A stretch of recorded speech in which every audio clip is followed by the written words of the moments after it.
So I just got off a call with a client who told me about a new trend on TikTok called That Girl. Have you heard of it?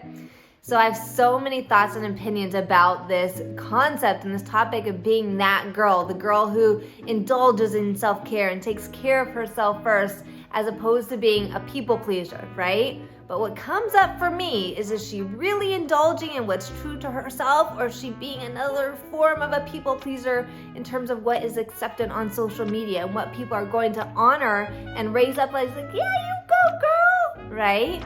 Is she people pleasing others by saying, yes, I'm leaning into myself, or is that what's actually true for her? Talking more about people pleasers, stay tuned. Hey folks, I'm Nicole, your sex and intimacy coach from Nicole Colleen Coaching. We're here today talking about people pleasing, what that means. Are you a people pleaser? And this new trend I just heard about called That Girl that's, I guess, trending on TikTok. So as far as I've known, I've done a little research. This concept of being that girl, the girl that indulges in self-care, that takes care of herself, that pursues wellness, it sounds amazing, right? But the question that came up to me as my client was telling me about this trend is she that girl pursuing pleasure, pursuing wellness, pursuing self-growth for her and what is authentic to her? Or is she pursuing it because that is what is now accepted as a trend on social media? And people are gonna reach out to that girl and say, yeah, you go girl, you've got this, look at you leaning into yourself. And then again, building up that self-worth by external validation. Right? There's so much behind people pleasing, and I want to run through a few things to see if you are a people pleaser, and I want to talk about perfectionism and people pleasing, okay? Perfectionism is all about appearing to be perfect on the outside, and one of the easiest ways to do that is through people pleasing. And people pleasing is figuring out people want, what's trendy, and then following through with that. And then you'll get that external validation. And the greatest form of it right now is social media, right? You find out what's trending, you find out what people want to see, what they want, and you get the likes, and the comments, and the hearts, and all of it. And then you're accepted. Then you have validation. Then you have 5 million views, whatever it is, right? And you become, I guess this new trend, that girl who has it all. But that's the girl that's perfect. Is that the girl that's actually authentic? That's my question, right? And I see so much in couples and relationships that as women, we are trying to be the perfect superwoman, the perfect that girl in our relationship, what we believe is socially acceptable, as opposed to being our authentic selves. We put on the facade of that girl. We put on the facade of perfectionism. We put on the facade of being a people pleaser and trying to figure out, what do our partners want? Or what do we think they want? What stories are we telling ourselves about what they want? And then can we fulfill those things? And if we fulfill them, then we'll find true happiness, right? Right? Wrong. No, if we lead from a place of people pleasing and never look inward to say, what is it I actually want? Not what's trending, not what's popular, not what's going to get me the most likes, not what's in style or in fashion, not what my husband wants every single day, not what my kids want every single day. What do I want? Right? Okay, I want to run through this list right now. It's a common list of traits that a people pleaser has. See how many stand out with you. Okay, so some common traits of a people pleaser. Are you agreeable? Do you have a hard time saying no? Are you conflict adverse? Do you have a hard time feeling like you're actually seen by people and appreciated for who you are? Are you passive aggressive? Do you start to build up resentment sometimes and then feel guilty that you're even mad at someone in the first place? Do you have trouble being true to yourself? And when you're presented with two different options, do you choose an option that you think will be more acceptable as one that you think will maybe not get the majority's vote, right? Are you a people pleaser? And what impact is that having on your relationship right now with your loved one and with your family, right? Recently, I talked about in my social media about Superwoman Syndrome. Right? Super women, raise it up, be true to yourself, be viciously true. Be viciously true with who you are, right? Because when we own that, then we can start changing the narrative. But we have to be honest with ourselves. I was definitely a superwoman, and I suffered with Superwoman Syndrome, and I still combat it every single day. I have to bring so much awareness to it, because by default, we all want to be loved, right? We all want to be worthy of love. And even for some of us, like myself, who's worked really hard on that mindset that I am worthy no matter what I do because it's authentically me, there's still the little bugs that come in. There's still the little worry warts. There's still the social media and the judgment and imposter syndrome and all of it, right? So we have to be true to ourselves. And in being superwomen, we have to be the hero in our own lives. So when it comes to people pleasing, when it comes to that finding that external validation, we have to be mindful.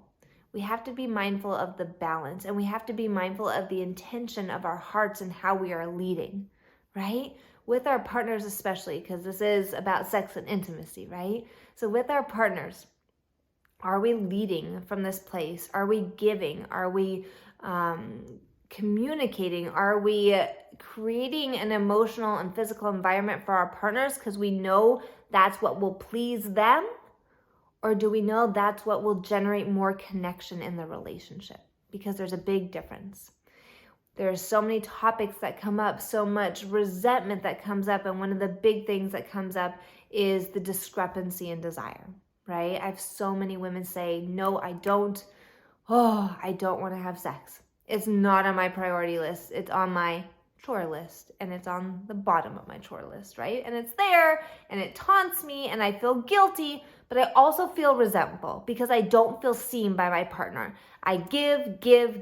I give to my partner. I give to my kids. I give to my work, and I still don't feel seen. I still don't feel appreciated. So the resentment builds up.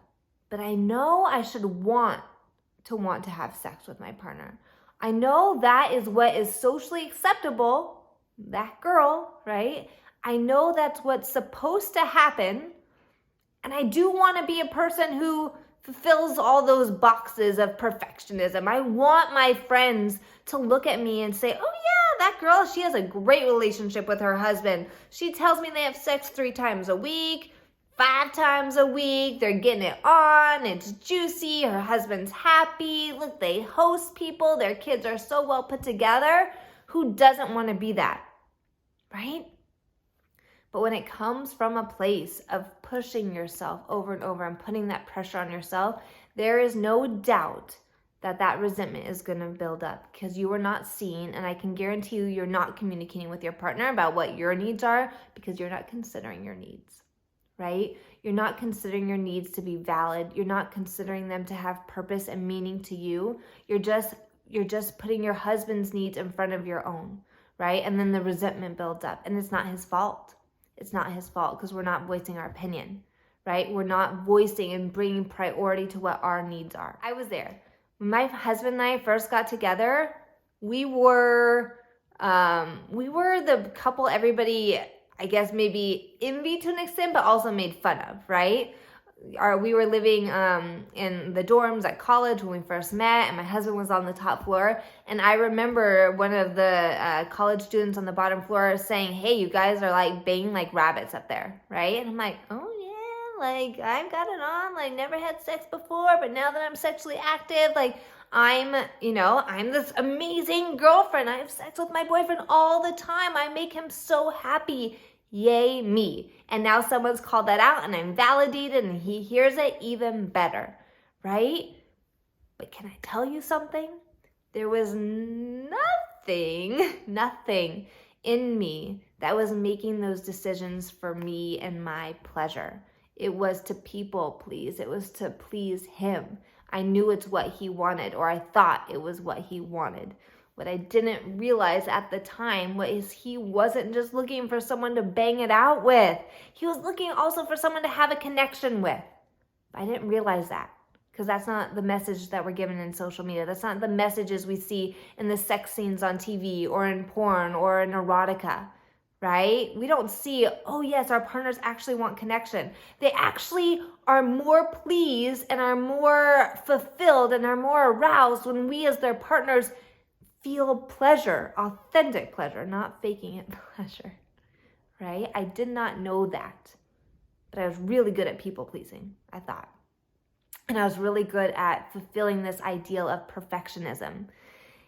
And it took years down the road as it all unraveled, as my people pleasing and that validation of being loved and accepted all unraveled, because I was never my authentic self in our sexual life. I had no fucking idea what I wanted. I had no idea how to pursue pleasure in the bedroom or outside of the bedroom because I wasn't putting myself first. If you're going to take anything away from today's chat, remember this. It will not serve you to be Superwoman if you can't be the hero in your own life. It will not serve you to lead by giving to your husband and giving to everyone else if you can't give back to yourself, right? I love the idea of prioritizing your relationship. I love the idea of giving to your husband and loving up on him and doing the things that you know light him up and bring him joy, if you're also doing those things for you. Okay? It cannot be one-sided. And I promise you, if you do more of those things for you, if you fill up that light in your life and your soul, that is going to radiate out and make your intimate relationship that much deeper, that much more sincere and intimate and passionate and pleasurable. And your husband, again, finds pleasure and joy in your pleasure. It's not one-sided. So all my people pleasers, please rethink your approach. Please consider the consequences of not leading with the thought of yourself in mind. You don't have to be that girl. You don't, this trend, like that girl who wakes up and has her glass of water and journals and go to the farmer's market and lights candles and meditates. That sounds amazing, right? But do you. You do you. You do the things that light you up. It doesn't have to be the things that light that girl up. You do you. And by doing you, you will have the most authentic relationship of your life. I love you all. I wish you the best. I am so excited to start showing up here more. Stay tuned. Love y'all. Have a great week.